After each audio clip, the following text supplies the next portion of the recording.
Fala pessoal, sou o Fernando Pavani e estou aqui hoje gravando mais um episódio das Pavanadas.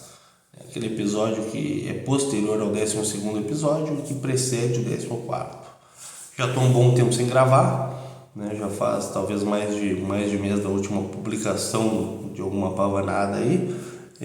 Então, por essa razão, eu me permiti hoje não trazer nenhum tema específico diferente daquilo que eu vinha trazendo e fazer um compilado de algumas generalidades, né? Aqui a gente teve um período bastante complicado de chuvas, que inviabilizou muito a gravação de alguns automóveis. Pretendia trazer um Chevrolet 52 fantástico aqui para o canal, por ser um automóvel que demanda um cuidado maior, sobretudo ao manejar, principalmente ao fazer a gravação, né? A gente veio adiando isso. Queria também fazer a gravação de um vídeo sobre o Azira. Tem bastante material diferente daquilo que a gente está acostumado a ver aqui na plataforma sobre o carro, né? Eu sempre busco trazer um pouco daquilo que eu vivenciei, daquilo que eu conheço sobre a história do automóvel e sobre o contexto onde ele foi lançado, né? E então em breve a gente vai ter um vídeo sobre o carro no canal. Vou mostrar, já estou no quarto Azira. Quero mostrar por que eu escolhi esse carro pela quarta vez e algumas curiosidades a respeito do modelo. Tem outros carros também que eu quero gravar aí e que ao longo da semana provavelmente a gente vai começando a produzir material.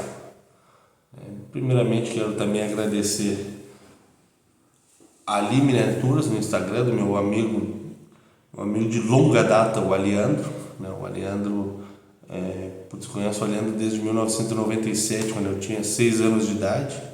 O Aliandro também tinha por aí. E a gente estudou juntos praticamente o primeiro grau inteiro, né? E hoje o Aliandro tem uma loja de miniaturas, uma loja virtual. Ele participa esporadicamente de alguns eventos e perguntou o que seria necessário para patrocinar as Pavanadas. Então a gente fez uma permuta, e ele vai separar alguma miniatura para que a gente mostre aqui.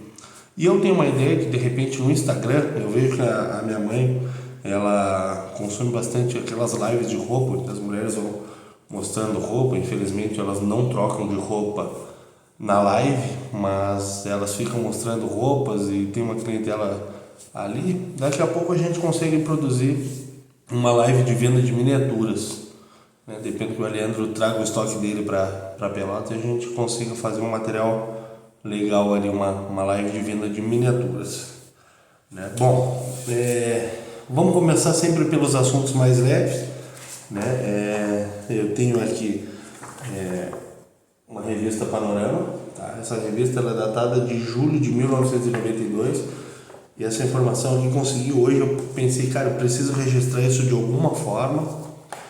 O certo seria eu ter registrado no vídeo do Collectors, né? Por quê?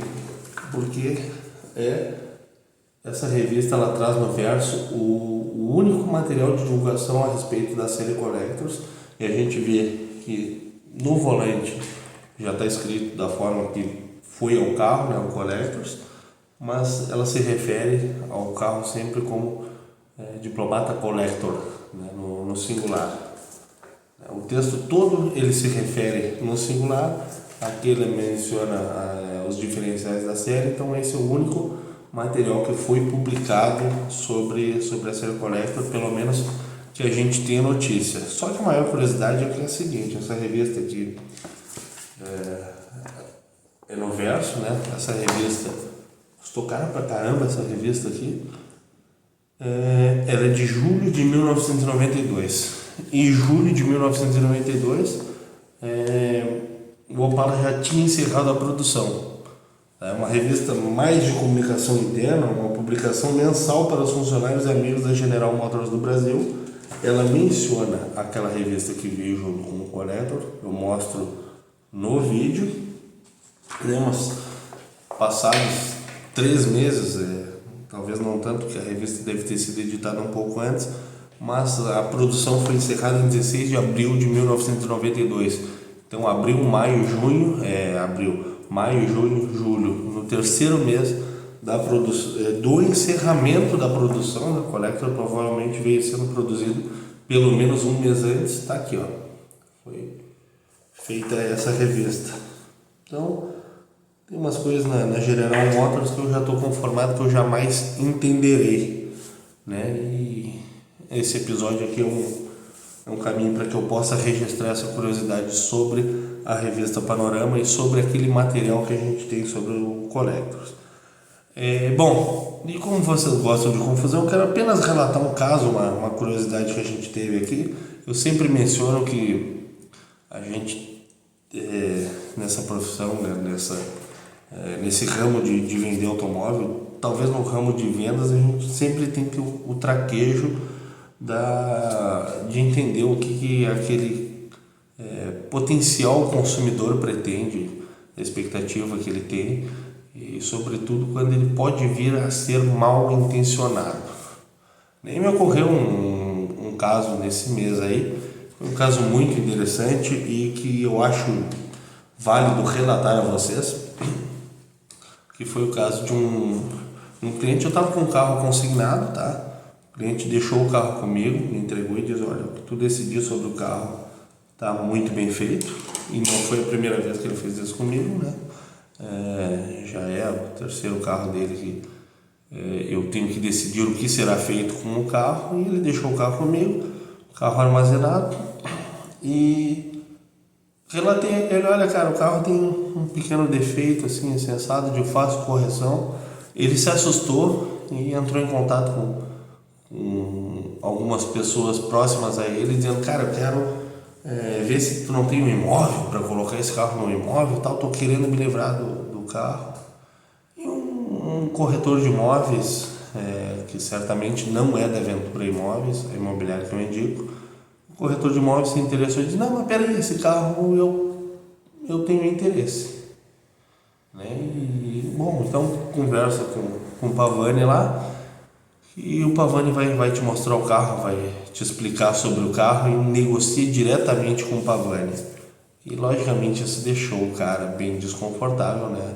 Pô, se ele estava tratando com o dono do carro, porque buscar um intermediário, e eu explicarei a seguir o porquê desse desconforto. Pois bem, preparei o carro, lavei o carro, levei até o local de trabalho dele. Ele apareceu num SUV chinês, desceu para ver o carro e tal, e aquela conversa. Ele também trabalha no ramo de venda, né, no ramo de venda de imóveis, e aquela conversa sempre muito simpático, muito solícito e tal. Experimentou o carro, falamos sobre as virtudes dele, não vou mencionar o modelo aqui, mas falamos sobre as virtudes. E ele diz: olha, eu tenho uma dúvida verdadeira e genuína sobre a principal virtude, que é o que me motiva a querer esse automóvel, e o ideal seria que eu passasse um dia com esse carro para ver se ele se acomoda à minha rotina. E, cara, isso não existe, né? Sobretudo um carro usado aí com alguma idade, alguma quilometragem e tal. Eu digo: não, perfeito, cara, tá se alinhando aí um período de chuvas, né? Eu sei que tu é uma boa referência ao proprietário do carro, estou aqui na posição de intermediário. Então vamos fazer o seguinte: eu vou conversar com ele, vamos ver sobre essa possibilidade, e passado esse período de chuvas aí, o carro fica sempre em garagem coberta, já é guardado limpo e tal. Passado esse período, a gente viabiliza para que tu experimente o carro.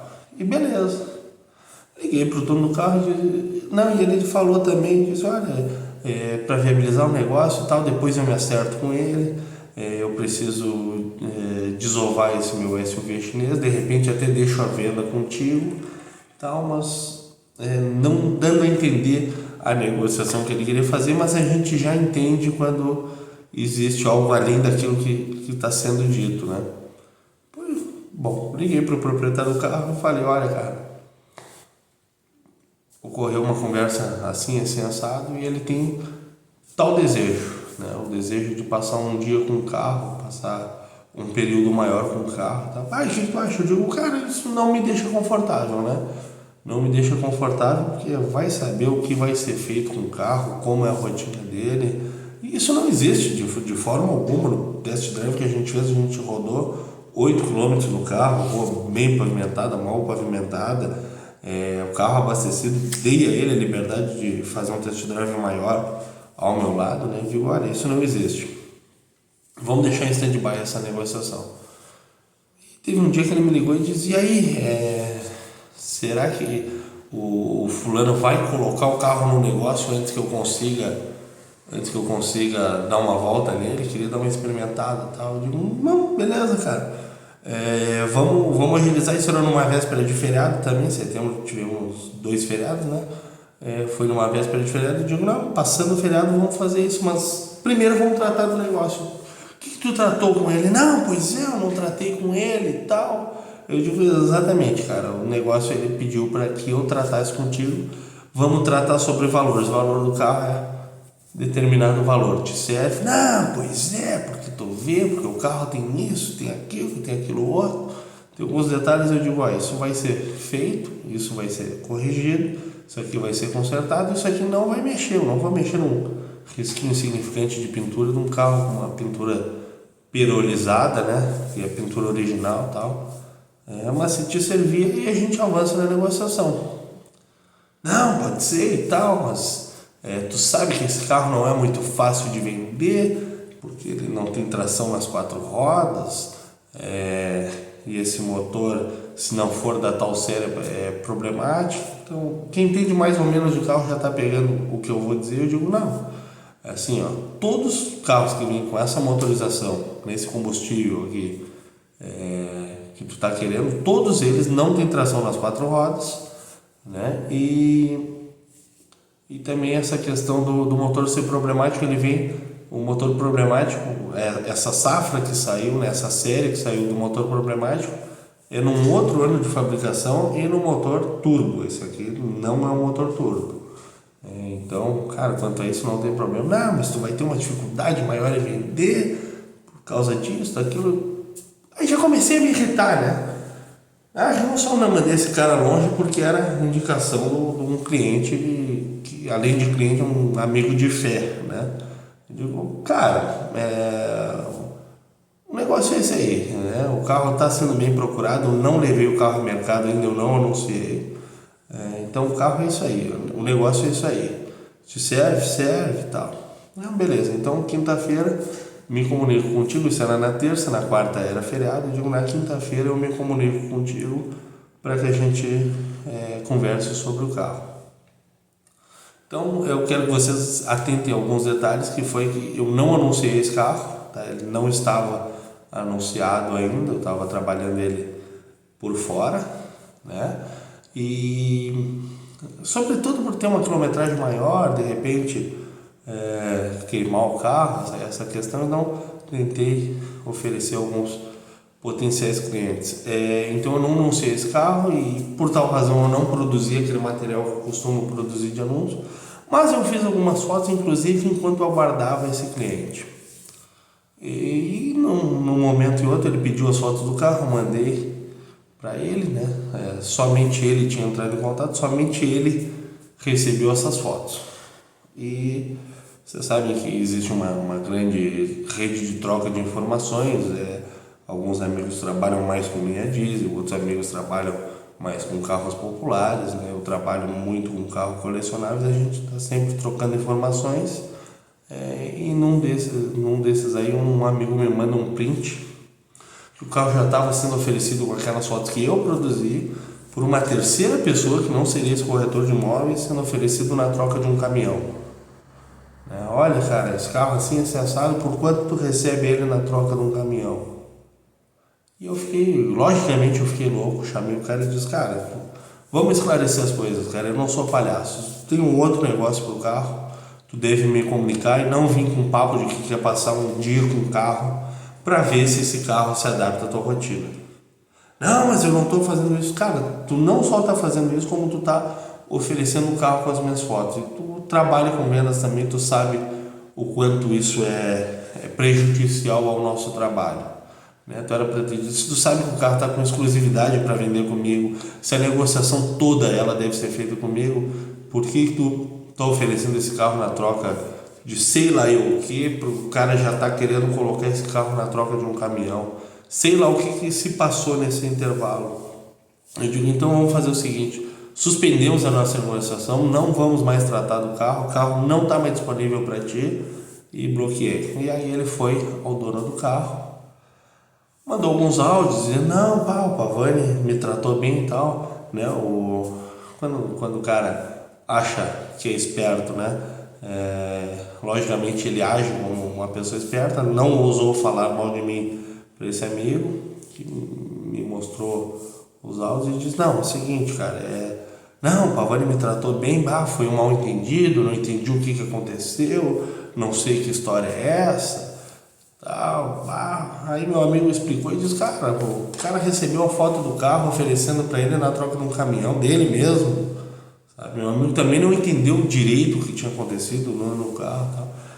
Bom, e foi, e o cara falando, não, porque vamos fazer o seguinte, cara, me interessa o carro, ele falando pro dono, me interessa o carro, já falei valores com ele lá, e vamos fazer o seguinte, eu posso te dar uma parte do valor e o resto eu deixo a minha caminhonete para vender com o próprio Pavani, quando ele vender ele inteira o valor.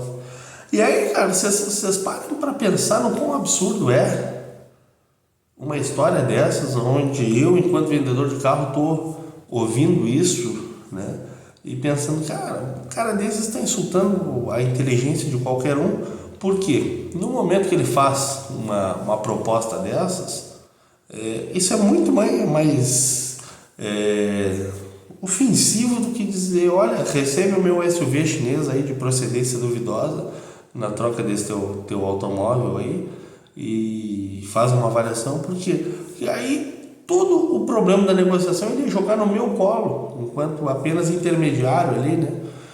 Então passei por esse perrengue aí, o cara veio, e o dono do carro me encaminhou o áudio e diz, o que tu acha dessa negociação? Eu digo, cara, para pensar no quão absurdo isso é. O cara quer pegar um carro, vamos supor aí, vamos chutar uns valores assim, de 100 mil reais, quer te dar um valor que ele nem especificou quanto é, ele presume que o carro dele vale supostos, tá? E aqui eu estou trazendo hipóteses, tá?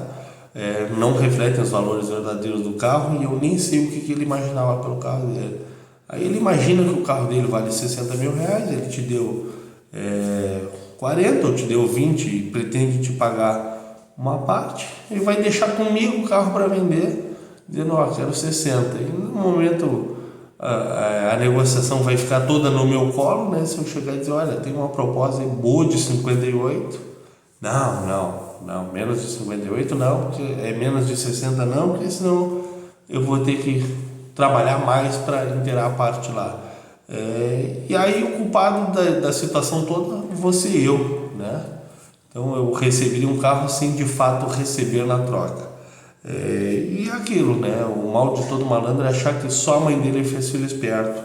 E quando ele encaminhou esse áudio pro dono do carro, eu digo, cara, isso é absurdo, isso é descabido e eu não vou avançar a negociação com esse cara. E esse meu amigo, por ser uma pessoa muito educada, muito polida, diz, não, mas desbloqueia o cara, explica pra ele que não dá. Eu digo, não, tá bom. E queria contar essa história agora já com o carro vendido. O carro foi vendido sem anúncio também. Então agora eu me sinto mais à vontade para contar essa história. E guardei essa história de alguém que tentou ser esperto e de alguém que achou que ia enganar nas pavanadas de número 13.